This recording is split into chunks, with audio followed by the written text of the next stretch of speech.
Tutoriel pour insérer des questions WooClap dans une présentation Geniali en synchrone. Vous savez déjà que WooClap vous permet d'associer des questions avec des diapositives d'une présentation, mais pour cela, vous devrez importer un PDF, un PowerPoint ou associer un diaporama Google Slides. On peut avoir envie de faire la même chose avec une présentation Geniali, ici basique dans le cadre du tuto, voilà, un titre, une diapo avec des infos, un endroit où j'aimerais mettre une question, deuxième diapo, deuxième question, etc. Comment insérer les questions? Eh bien c'est très simple. Dans votre WooClap, vous allez cliquer ici sur chaque question à droite sur les trois petits points. Et vous allez copier le code iframe. Ensuite, vous retournez dans votre présentation Geniali, vous sélectionnez la diapo sur laquelle vous voulez insérer la question, vous cliquez sur Insérer, Autre, et ensuite vous collez l'iframe, soit avec un CTRL V, soit avec un clic droit, et vous cliquez sur Insérer. Ensuite, vous allez positionner votre question et la redimensionner selon votre volonté. Et vous allez faire ça pour toutes les questions. La deuxième, copier, je retourne ici, je retourne là, je prends ma deuxième page, j'insère en supprimant le premier iframe et en collant le bon, c'est-à-dire celui de la deuxième question, etc., etc. Je ne vais en faire que 2 dans le cadre du tuto, mais bien sûr, vous pouvez mettre autant de diapos et de questions que vous le souhaitez. Ensuite, comment lancer la présentation Geniali en prenant en compte les questions? Eh bien, vous allez voir que c'est très simple.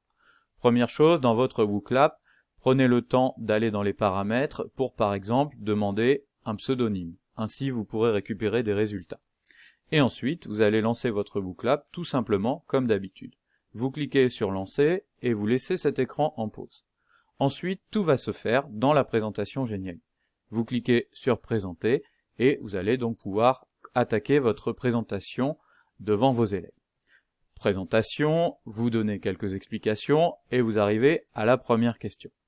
Vous allez alors demander à vos élèves de prendre leur smartphone ou leur tablette et d'aller sur le site wooclap.com.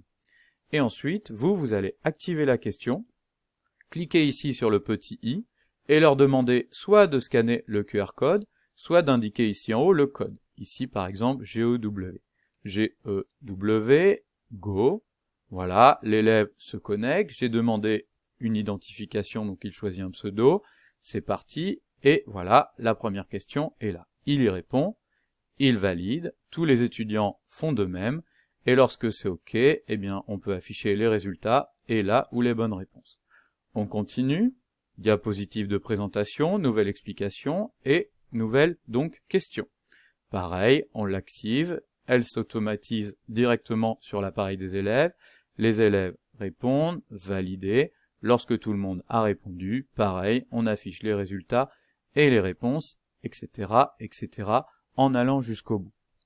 Alors ensuite, évidemment, comment récupérer les résultats? Eh bien c'est très simple, c'est comme d'habitude, il vous suffit de sortir de votre WooClap, et ici, vous allez pouvoir aller dans Gris, récupérer les résultats. Ici par exemple, on voit les résultats de Tom, et si vous avez plusieurs étudiants, bien sûr, vous aurez tous les résultats. Donc vous voyez, c'est extrêmement simple. Attention, ça ne marche que pour une présentation en synchrone. En asynchrone, vous ne pourrez pas associer une présentation Geniali avec votre questionnaire WooClap. Ça ne vous empêche pas de donner le lien d'une présentation Geniali et un questionnaire WooClap en asynchrone que les élèves feront librement. Dernière petite chose pour les esthètes, eh bien vous avez la possibilité de changer le fond des questions pour par exemple qu'ils s'insèrent mieux dans votre Geniali. Ici par exemple j'ai un fond vert et ici un fond gris. Pour modifier ça, c'est très simple, il vous suffit d'aller dans votre fond, vous récupérez le code de la couleur que vous avez choisi. Donc ici, voilà, le code est ici, je le copie. Vous retournez dans votre WooClap, et ici, vous allez aller dans les paramètres, là, plus d'options. Et ici, vous allez créer un nouveau thème de couleur. Je clique sur créer un nouveau thème, je vais l'appeler par exemple, voilà, pour Geniali 1, voilà. Et ici, je vais changer le fond. Voilà, le fond primaire, et je vais choisir ma couleur verte, je valide, et voilà. Je clique sur sauvegarder, je reviens en arrière, je sélectionne mon thème, donc j'ai choisi pour Geniali, avec ce fond vert, je descends, je clique à nouveau sur sauvegarder, et voilà. De sorte que, à présent, eh bien lorsque les questions s'affichent, eh bien elles seront de manière esthétique un peu mieux insérées, puisque j'aurai ici un fond vert sur fond vert. Voilà, maintenant vous savez tout, et c'est à vous de jouer.